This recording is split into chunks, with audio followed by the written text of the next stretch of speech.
Armstrong கொலை வழக்கில் கைது செய்யப்பட்ட 27 பேரிடம் குற்றப்பத்திரிகை நகல் ஒப்படைக்கப்பட்டுள்ளது. கூடுதல் விவரங்களை வழங்குவதற்காக செய்தியாளர் கிருஷ்ணா இணைகிறார்.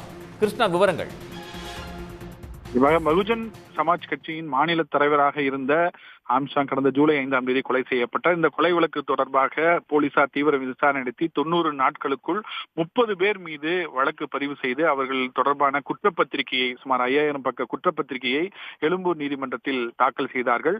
இதில் 28 பேர் இருக்க அதில் ஒருவர் மட்டும் என்கவுண்டர் செய்யப்பட்டு மீதி 27 பேருக்கு இந்த குற்றப்பத்திரிகை நகல் என்பது வழங்குவதற்கான நடவடிக்கை என்பது போலீசாரால் மேற்கொள்ளப்பட்டது.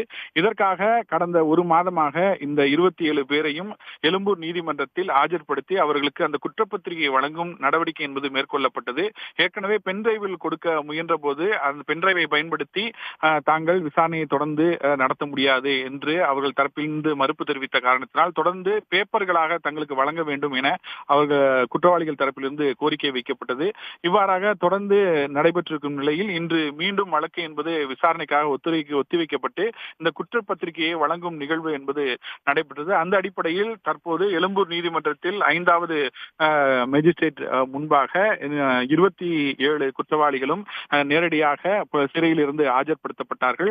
அவர்களிடம் தற்போது குற்றப்பத்திரிகை நகலை பேப்பராக வழங்கியிருக்கிறார்கள்.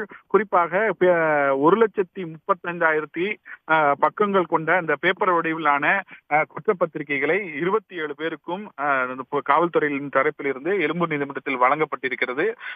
வழங்கப்பட்டதை அடுத்து அவர்களுடைய காவல்துறை நீதிமன்ற காவல் நீட்டிப்பு என்பது வருகிற 22ஆம் தேதி வரை ஒத்திவைக்கப்பட்டிருக்கிறது.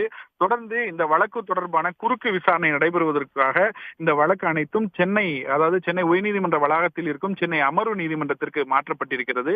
இனிவரும் காலங்களில் இந்த காவல்துறை தரப்பில் இந்த ஆம்ஸ்ட்ராங் கொலை வழக்கு தொடர்பான சாட்சியங்கள், ஆவணங்கள், ஆதாரங்கள் ஆகியவை தொடர்பாக இரு தரப்பிலும் காவல்துறை தரப்பிலும் அதே நேரத்தில் மற்ற குற்றவாளிகள் தரப்பிலும் குறுக்கு விசாரணைகள் என்பது தொடர்ந்து நடைபெற இருப்பதாக காவல்துறை தரப்பில் தெரிவிக்கப்பட்டிருக்கிறது. உடனுக்குடன் செய்திகளை தெரிந்து கொள்ள சன் நியூஸ் பெல் ஐகானை கிளிக் பண்ணுங்க.